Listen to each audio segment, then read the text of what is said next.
প্রথম দিন দেরিতে ওঠো, কোনো সমস্যা নেই, কিন্তু অল্প করেও হাঁটা শুরু করো। বুঝেছো? অল্প করে এক্সারসাইজ, অল্প করে হাঁটা শুরু করো। যদি তুমি 10টাতে উঠো, তারপরে উঠে চেষ্টা করবে যেন অল্প একটু হাঁটতে পারো, অল্প একটু এক্সারসাইজ করতে পারো, এবং পরের দিন যেন আরেকটু আগে উঠে তুমি এক্সারসাইজটা শুরু করে দিতে পারো, এটা চেষ্টা করবে। তুমি বদলাতে চাও, কিন্তু কবে থেকে শুরু করবে? আগামী সপ্তাহ থেকে, নতুন বছর, না আজকেই? তুমি যদি আজ এক পা বাড়াও, জীবন 100 পা এগিয়ে আসবে। চলো, তোমার 30 দিনের চ্যালেঞ্জ আজ থেকে শুরু হোক আমার সাথে। হেঁটে হেঁটে সিএনবি মোড় চলে আসছি আমি। এখানে আসার কারণটা হচ্ছে আমার আজকে সিএনবি মোড় নিয়ে একটা শ্যুট আছে।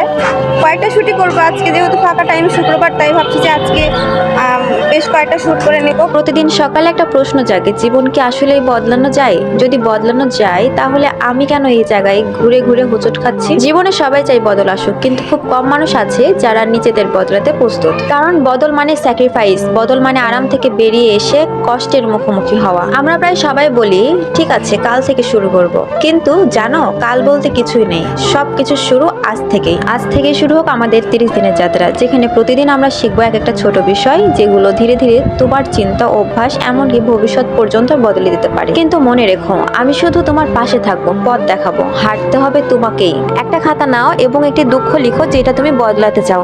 দেখো, জীবন বদলানো কঠিন, কিন্তু অসম্ভব না।